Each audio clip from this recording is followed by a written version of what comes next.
আমি উৎসাহ উদ্দীপনার পাশাপাশি একটা শঙ্কাও লক্ষ্য করছি। শঙ্কাটা কি? যে আগের মতো কেন্দ্র দখল হবে কিনা, আগের মতো গুন্ডাতন্ত্র চলবে কিনা। বাংলাদেশে ঐতিহাসিকভাবে সংস্কার একটা সুযোগ এসেছে, ছাত্র জনতা তাদের জীবন দিয়ে আমাদেরকে পথ দেখিয়ে দিয়ে গেছেন। তা আমরা সেই সুযোগটা কাজে লাগাবো না? রাষ্ট্র সংস্কারের জন্য আমরা উদ্যোগ গ্রহণ করবো না? ফেব্রুয়ারিতে নির্বাচন না হলে দেশ সংকটের মুখে পড়বে, এমনটা সরকার বলছে, বিএনপি বলছে। আপনারা কি এটা বিশ্বাস করেন যে ফেব্রুয়ারিতে নির্বাচন না হলে এ ধরনের কোনো সংকট তৈরি হতে পারে? এবং আপনারা যে আন্দোলনের কথা বলছেন সেটি নির্বাচনকে একটা সংকটের মধ্যে ফেলছে কিনা?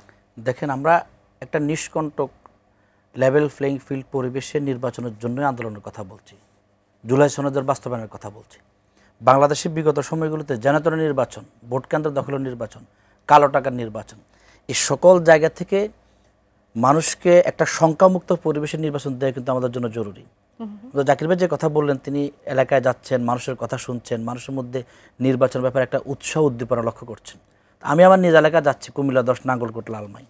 আমি উৎসাহ উদ্দীপনার পাশাপাশি একটা শঙ্কাও লক্ষ্য করছি। শঙ্কাটা কি? যে আগের মতো কেন্দ্র দখল হবে কিনা, আগের মতো গুন্ডাতন্ত্র চলবে কিনা। আমি যে গত পরশুদিন আমাকে একজন বৃদ্ধ বলছেন যে বাবা, আমি কি নির্ভয় ভোট দিতে পারবো? আমাদের জীবনের উপর কোনো হামলা আসবে না তো? আমি বললাম, আপনি এটা কেন আশঙ্কা করছেন? তিনি বলছেন, আগের মতো তো দেখতেছি এখনো গ্রুপে গ্রুপে সংঘর্ষ চলছে, এখনো হত্যার ঘটনা শুনতেছি। তো মানুষকে 16 বছর 15 বছর মানুষ নির্বাচনী কেন্দ্রে যেতে পারে নাই, নিজের ভোট দিতে পারে নাই, দিনের ভোট রাতে হয়েছে। আপনি একটা নির্বাচন দিলেই তো হচ্ছে না।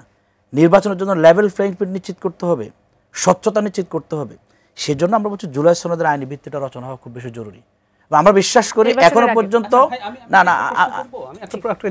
বুঝে নিতে চাই। অসুবিধা নেই। জুলাই সনদের আইনি ভিত্তির গণভোট হবে হচ্ছে সংবিধান সংশোধনের 48টা বিষয়ে। জি, বলা হচ্ছে নোট অফ ডিসেন্ট থাকবে না, আমরা ধরে নিলাম নোট অফ ডিসেন্ট থাকবে না, ওইভাবেই গেল। ওটা আসলে করার চেষ্টা করা হচ্ছে কি, সরকার একটু খেয়াল করে জনগণ আগামী সংসদকে এই অ্যামেন্ডমেন্ট করার গাঠনিক ক্ষমতা দিচ্ছে কিনা। সো নির্বাচনের দিন হোক, দরকার নাই, ভাইরা যেভাবে বলছেন নভেম্বরেই হয়ে গেল, এটা তো পরবর্তী সংবিধান ছাড়া কোথাও সংসদ ছাড়া উপায় নেই। সো এই অ্যাপ্রুভাল নভেম্বরে হয়ে যদি গণভোট পজিটিভ হয়, কিভাবে এটা সুষ্ঠু নির্বাচনকে সাহায্য করতে হবে একটু বুঝতে চাই। দেখেন, আমরা কোনোভাবে বলিনি যে জুলাই সনদের আইনি ভিত্তি রচনা হলে সেটা পার্লামেন্টের উপরে ক্ষমতাপ্রাপ্ত হবে বা তার উপরে প্রাধান্য বিস্তার করবে। আমরা বলছি একটা নৈতিক ভিত্তি রচনা হবে। বাংলাদেশের রাজনীতিবিদদেরকে জনগণ সুন্দর দৃষ্টিকোণ থেকে দেখে। কেন দেখে? রাজনীতিবিদরা তারা সরকারি দলে যাক কিংবা বিরোধী দলে যাক, তারা নির্বাচন আগে যে কথা বলে সে কথা রাখে না। বাংলাদেশে ঐতিহাসিকভাবে সংস্কার একটা সুযোগ এসেছে, ছাত্র জনতা তাদের জীবন দিয়ে আমাদেরকে পথ দেখিয়ে দিয়ে গেছেন। তা আমরা সেই সুযোগটা কাজে লাগাবো না? রাষ্ট্র সংস্কারের জন্য আমরা উদ্যোগ গ্রহণ করব না? জুলাই সনদের মাধ্যমে বাংলাদেশের কিছু নীতির গতিপথের পরিবর্তন হবে, যেটা বাংলাদেশে আগে ছিল না।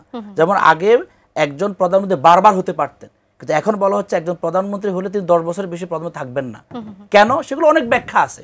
ফেসিবাদতন্ত্র কায়েম হওয়ার যত পথ আছে সে পথগুলো রুদ্ধ হবে। তো ছাত্র জনতার রক্ত দেওয়ার মাধ্যমে যে জুলাই সনদটা তৈরি হলো, ভাই যে কথা বলছেন, আমি তর্কের খাতিরে সব যুক্তি এক পাশে রেখে আমি যদি বলি এই জুলাই সনদের একটা আইনি ভিত্তি রচনা হলে ক্ষতিটা কি?